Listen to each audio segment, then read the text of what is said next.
All right, guys, guess what? We have a new project. And our new project consists of doing a 3D puff, the letters TN for Tennessee, on a hat. So we're going to do that in Inkstitch. Going to stitch it out on our Ricoma 1501. This is for a hat, so I need to change my parameters, which is right there. I need get off of a millimeter. Really, all I need to set is my height, because it's not going to be wide enough to catch the limit anyway. So I'm just going to set the height. I want my height to be about 45 millimeter. When doing a 3D puff, the most important thing that you got to remember is you have to close the ends of your satin stitch, and you have to do a 3D puff in a satin stitch. It can be done in a fill stitch, but just know, by the time you get done making it work, it's going to end up being a satin stitch anyway, so just do it as a satin stitch. So I'm going to design this from scratch pretty much. There's my TN. Let's go into text. You can get to text by going text and font. And I need bold for sure. I need it to be pretty big. See if 200 is too big. It is. Let's go 150. That's closer. That's about what I want, I think. Yeah, that's about what I want. Let's see how wide. Now, the width of your column is at least going to be somewhat determined by the thickness of your puff foam. So I've got basically an 8 mil column right there. That's really actually pretty big. I don't really want to go any bigger than that for sure. And that's what I'm going to design. Now, I want the two letters. Let's object to path so I can get the letters separate. I want my two letters to be the same width. The reason being, if my two letters are the same width, then the center of the design is going to be centered in between the two letters. If one letter is bigger than the other one, then it's going to creep in the center of the design is going to creep in the direction of the bigger letter. I don't want that. So right now, my width on the N is 33. Let's go ahead and make that a more even number. Let's go with 33.5. And which, didn't change much, but I need that to also be 33.5. And that changed quite a bit. So I'm going to click on the T. I'm going to press Control so it goes in a straight direction and pull it away just ever so slightly. Probably right about there. Now, the center of my design is now in the center in between, in the center of the white space in between the two letters. And let's see, make me a little circle, give it a fill. Okay, there's my center, my test center. I think there's some opacity going on. Get rid of that opacity. Make it bright red. Absolutely wonderful. Okay. Now, I can click text, and then I can click on that path second.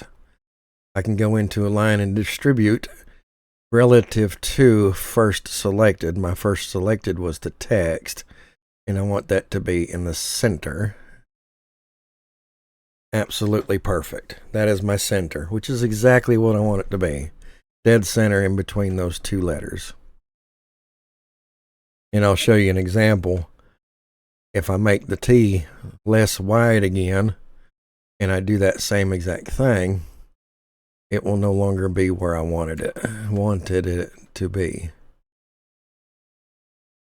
It's almost on the end now. So let's undo that resize. Now we're center in the center in between the two letters.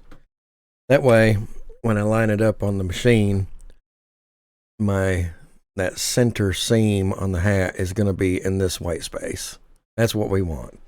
Now, let's get into some design work. I'm going to turn the opacity down on the letters so that I can basically see through them.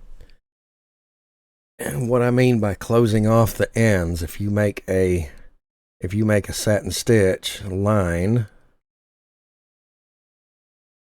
like so, and then we turn that into a satin stitch, combine.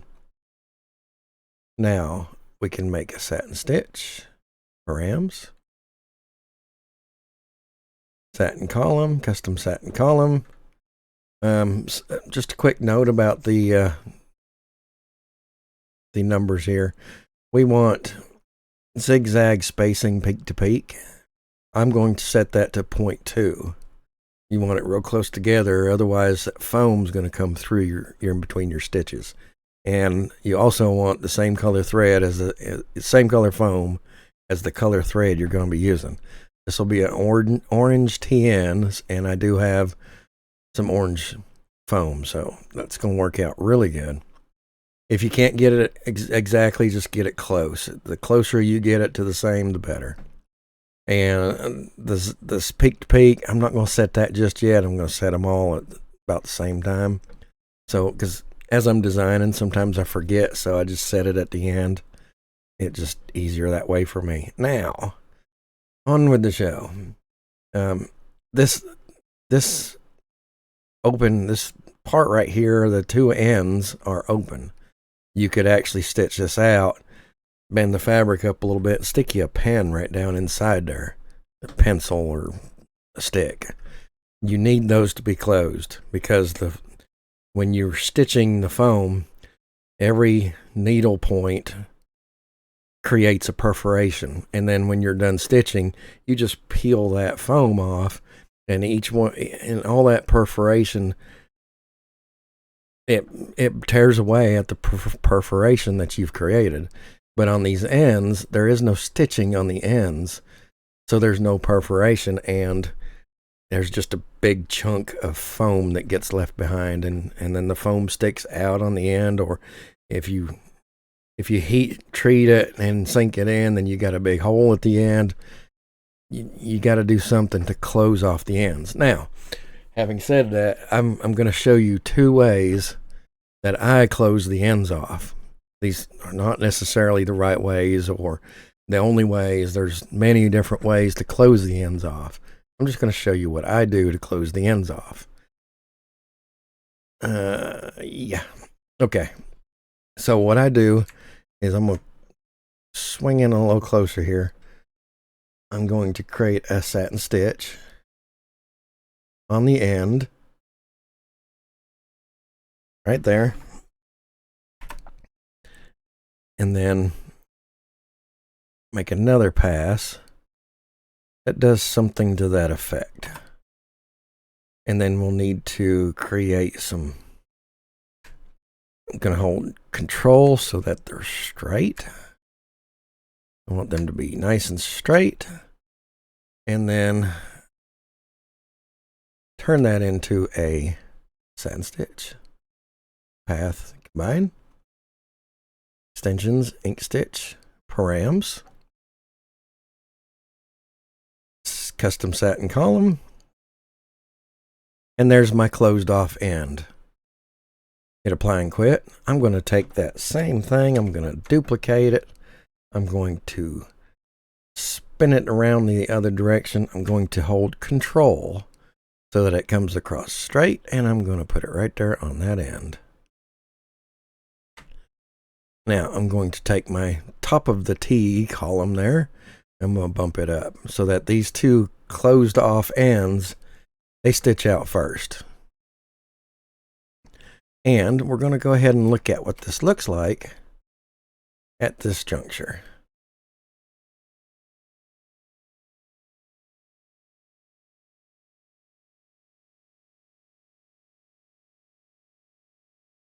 Oh,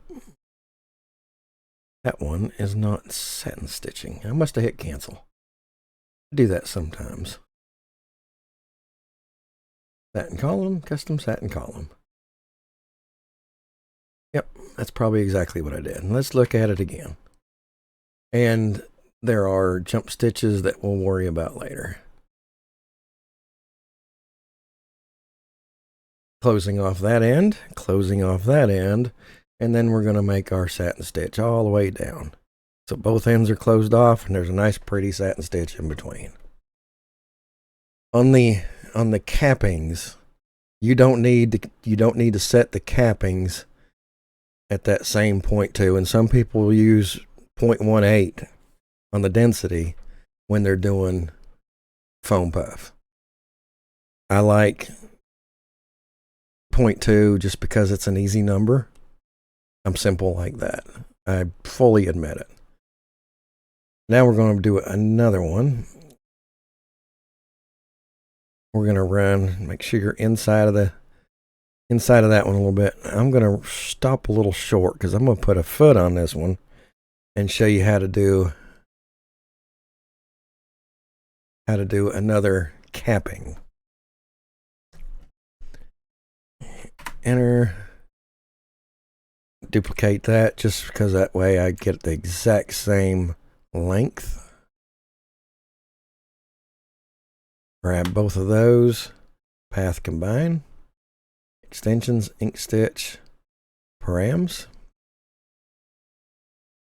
satin column, custom satin column, hit apply and quit.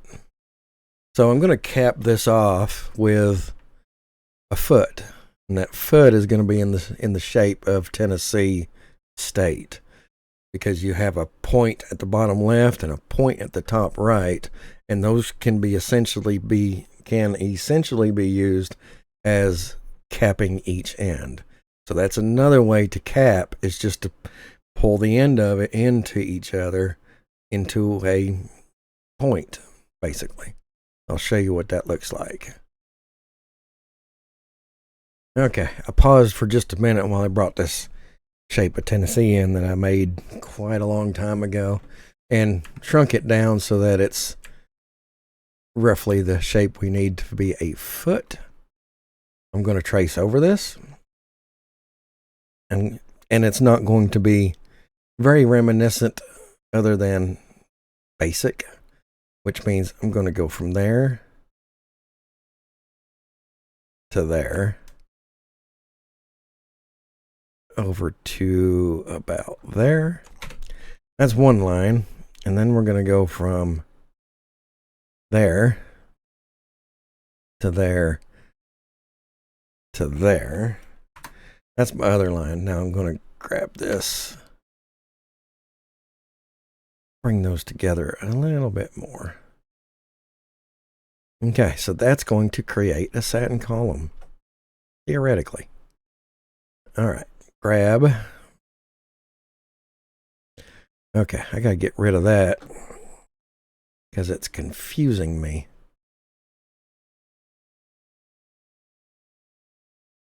Delete.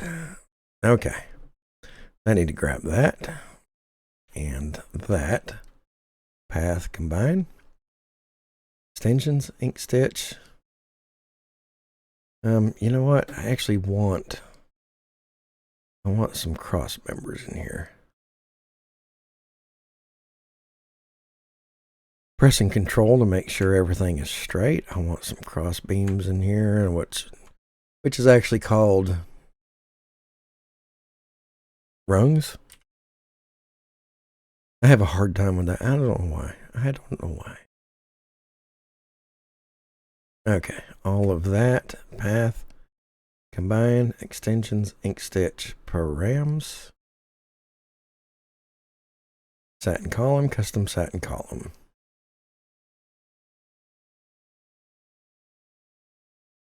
Awesome. All right. We have our T, and we have all of the open ends capped. So I'm going to go ahead and I don't need the two end caps. I need everybody else. I need everybody else to be more dense. Zigzag spacing, 0.2. And short stitch inset, 0. Yep, that's what we needed. Not bad, not bad. Okay, hit apply and quit. Now I'm going to take all of that first letter. We're going to visualize it real quick.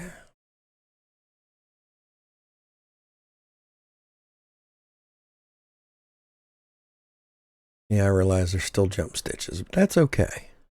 We'll work on that later. It is a very wide satin stitch. Beautiful. Absolutely perfect. All right. Now, the end's going to be a little harder. Matter of fact, I've got them joined or grouped up. I'm going to go ahead and group them. There is my TN.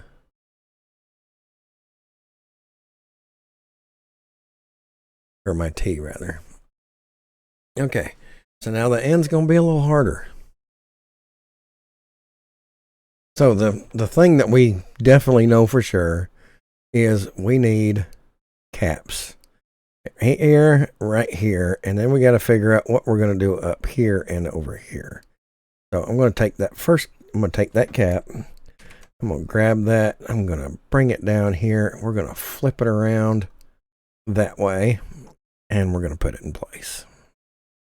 And if needed, which appears to be, we're going to stretch it out just a little bit. Okay, that should be pretty good. All right, and we're going to duplicate that. We're going to flip it around. We're going to drag it right up here. We're going to drag it right up here. Sure, it's in place pretty good and good. Okay, so we basically have the same thing going on right here. I'm going to move that to a new layer or a new group.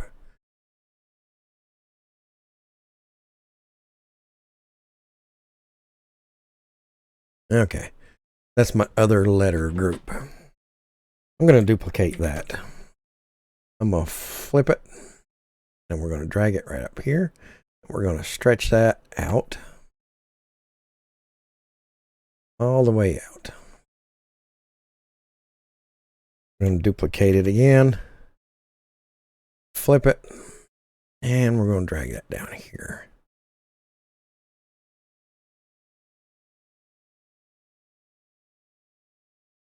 So there's my end caps.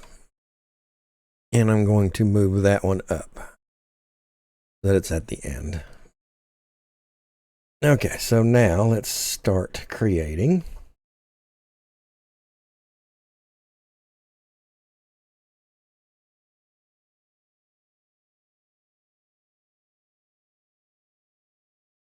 That's going to go there. I'm going to duplicate that. I'm going to drag it right over here. I'm going to push the control button first so that it goes straight over.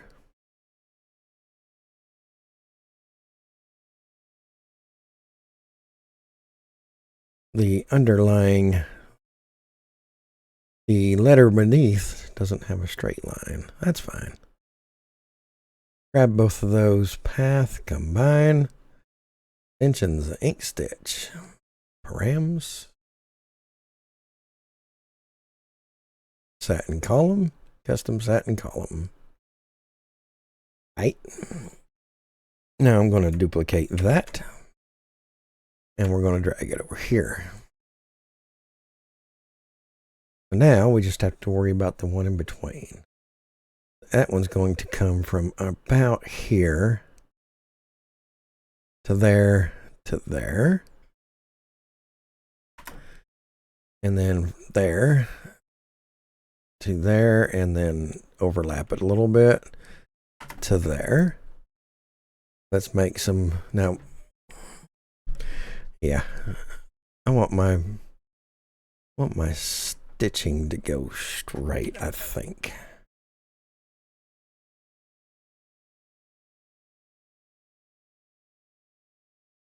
Just like that. Grab all of those that I just did, hit combine, extensions, Inkstitch, rams, satin column, custom satin column. And there's our beautiful satin column. Hit apply and quit. The end's turning out pretty nice by the looks. I need to grab all 3 of these and put them in their group like so. And then we're going to grab all 3 of these. We're going to go into extensions, Inkstitch params. Going to do the same thing we did to the other one. We're going to go zigzag spacing 0.2 and short inset 0. And what that short inset is, the default is 15. That's why you see there's there's some long stitching and there's some short stitching. That is that short stitch inset. If I hit that 0, you don't want that when you're doing puff. Oh, and I need to set my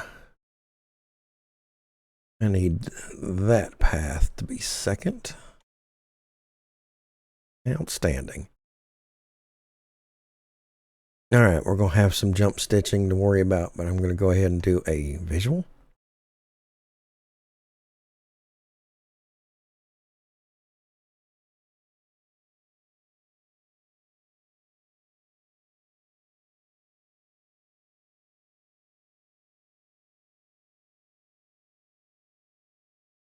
Sweet.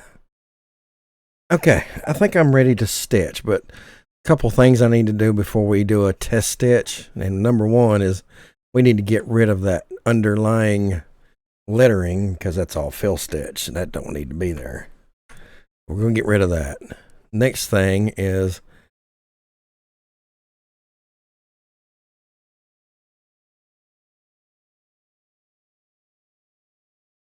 I think that's it. I need those to be trimmed. So we're going to attach command, trim. Close. I think that's it. And I believe we're ready for a test stitching. So in that case, I'm going to save this. I've already saved it once. I'm going to save as. I'm going to return the SVG. Always save as your SVG before you save as your embroidery file. If something happens, you want to be able to edit that SVG file, not your embroidery file, because Inkstitch doesn't play well with embroidery files, but it plays really nicely with SVG. So make sure you save as SVG every single time that you save as your embroidery file. And I'm going to throw this at the machine on a flat, and we're going to test it out real quick. I'll be right back. So there is our flat test stitch. Looks really good to me. There's a little bit of looseness going on in that top thread, which I think with the foam in there, I think it'll make up the difference. We do have a tension measuring device coming soon, so that's going to be good. Anyway, I think this will be all right. It looks really good to me. Very dense. That's all good and good. So I'm going to throw the hat to it.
So just got done with it. You saw it stitching. We're still on the hoop.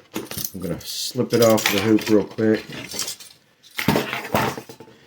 And every needle point that happens along this satin stitch creates a perforation of the foam. So you should be able to just peel it right off when you're completed.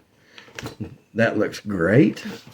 A little bit of cleanup, a little bit of trim. This is going to be a very nice foam puff satin stitch cap. As always, if you like what I do here, please like and subscribe. And until next time, thanks for watching.